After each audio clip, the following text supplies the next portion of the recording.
Un véhicule a foncé samedi après-midi dans la foule à Münster, dans le nord-ouest de l'Allemagne.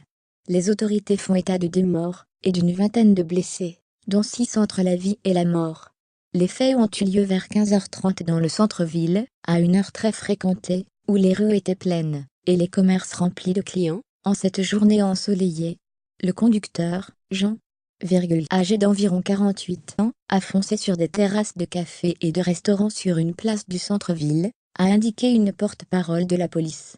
Münster. Après le drame, l'Allemagne résiste à l'emballement dans la foulée. Le conducteur du véhicule s'est suicidé avec une arme à feu dans son véhicule, ont également rapporté les autorités, précisant qu'elles ne recherchaient aucun autre suspect. Un objet suspect ressemblant à un explosif a été découvert dans sa camionnette et une équipe de déminage a été dépêchée sur place. Selon l'hebdomadaire Spiegel, les policiers ont saisi un fusil d'assaut à son appartement. L'hypothèse de l'attaque terroriste a été écartée, a affirmé samedi soir le ministre de l'Intérieur de la région du nord-ouest de l'Allemagne, Herbert Reul. Rien n'indique pour le moment qu'on ait affaire à des motivations islamistes, a-t-il dit à la presse.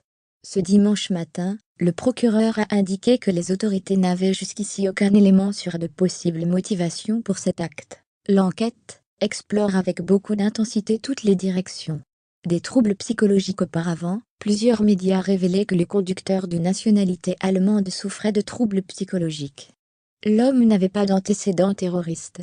Toujours selon les médias, l'homme connu pour un passé de petit délinquant et des actes de violence connaissait des difficultés professionnelles. Il avait fait il y a peu une tentative de suicide, selon la chaîne de télévision publique ZDF. Le conducteur du véhicule bélier était un Allemand, et non un réfugié comme on le colporte partout, a souligné Herbert Reul.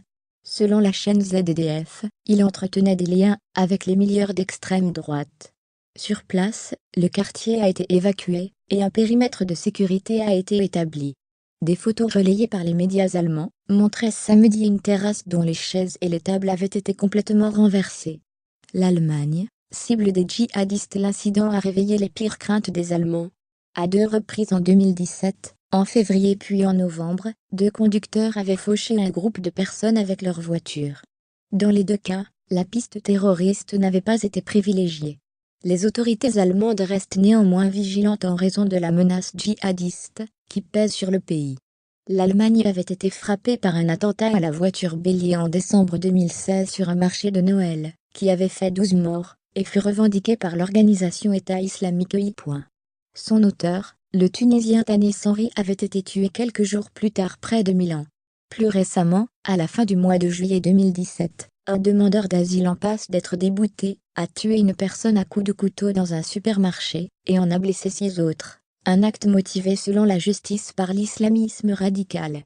Et fin octobre, la police allemande a interpellé un Syrien de 19 ans soupçonné de préparer un grave attentat à la bombe. Les mouvements islamistes potentiellement violents ont connu ces 2 dernières années un essor dans le pays. Les services du renseignement intérieur estiment à environ 10,000 le nombre d'islamistes radicaux en Allemagne, dont 1600 soupçonnés de pouvoir passer à la violence. Le pays reste une cible pour des groupes djihadistes, en particulier en raison de son engagement au sein de la coalition combattant l'EI en Irak et en Syrie, et dans celle déployée en Afghanistan depuis 2000.